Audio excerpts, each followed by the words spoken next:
Halo Sobat Horor, selamat datang di channel Creepypasta TV.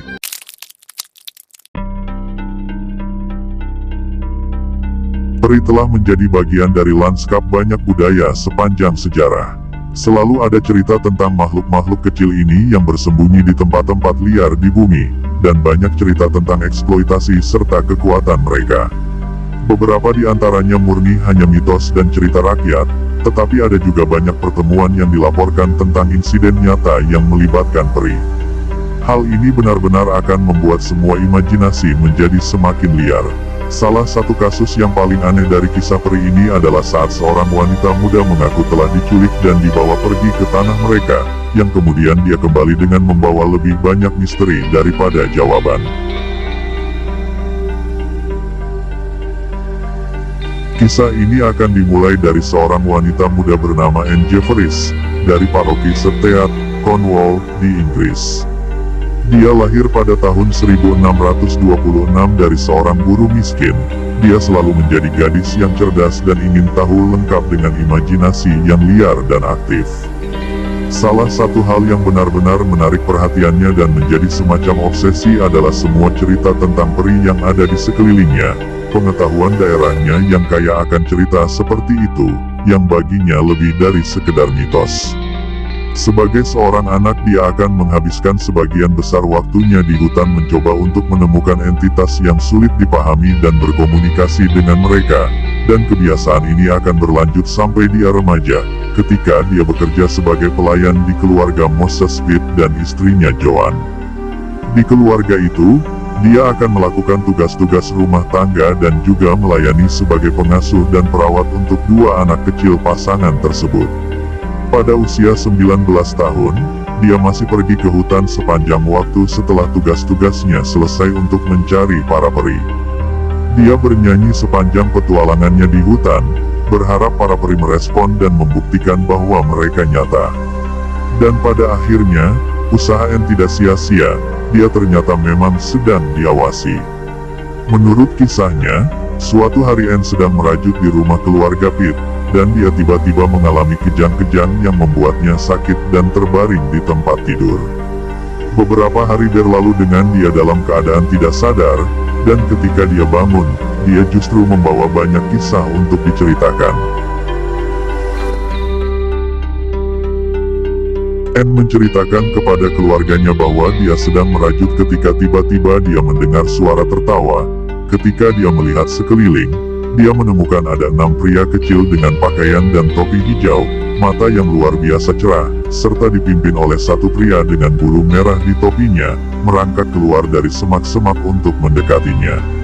Pemimpin kelompok itu tampaknya tidak takut padanya, melompat ke telapak tangan dan kemudian naik ke bahunya lalu mencium leher dan rambutnya, dan tak lama kemudian mereka semua merangkak di sekujur tubuhnya.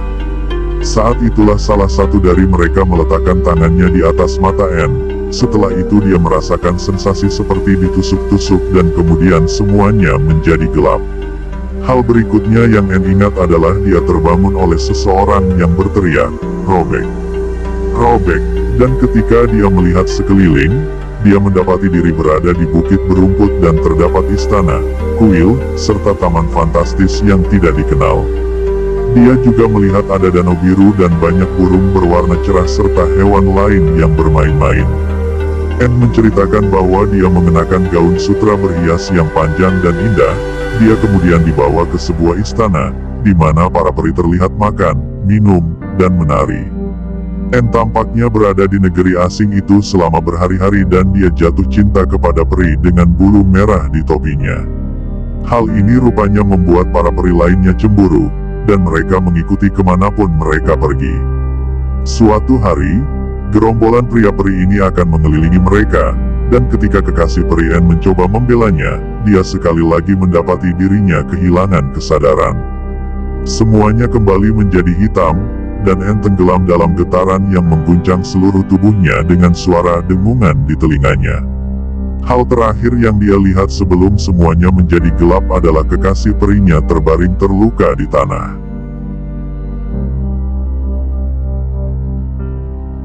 Ketika dia tersadar kali ini, dia kembali ke tempat semuanya dimulai, peri-peri tidak terlihat. Dia pada saat itu bingung, dan ketika anggota keluarganya menemukannya, dia mengalami kejang-kejang. Anehnya, meskipun banyak hari telah berlalu bagi Anne, ternyata itu semua hanya sesaat di dunia nyata. Selama beberapa minggu berikutnya, dia terbaring sakit di tempat tidur, bergerak antara sadar dan kesadarannya. Dia akan menunjukkan beberapa efek samping dari pengalamannya yang aneh itu. Anne tampak telah mengembangkan kemampuan tertentu, seperti membaca masa depan, seperti mengetahui siapa yang ada di depan pintu ketika ada tamu yang berkunjung. Dia juga mengatakan bahwa dia sering melihat peri mengintainya, meskipun tidak ada orang lain yang bisa membuktikan hal tersebut. Anne juga terlihat memperoleh kemampuan untuk menyembuhkan orang dengan menyentuh mereka. Pada satu kesempatan dia menyembuhkan kaki seseorang yang terluka hanya dengan meletakkan tangan di atasnya. Kemudian dalam waktu singkat ada banyak orang-orang yang datang dari jauh untuk disembuhkan oleh tangannya. Seperti itulah kekuatan yang diklaimnya sehingga dia ditahan di rumah wali kota Bodmin untuk sementara waktu, meskipun tidak pernah secara resmi didakwa karena ilmu sihir. Menariknya, ada kekuatan lain yang sepertinya dimiliki oleh Anne, misalnya tidak makan dalam waktu yang lama tanpa menyebabkan efek negatif apapun pada dirinya. Dia bersikeras bahwa saat itu peri tetap memberinya makan. Di masa itu, kasus Anne Jeffries sangatlah heboh, dan dia pada akhirnya menikah dengan pria bernama William Warren dan menghilang dari kehebohan tersebut.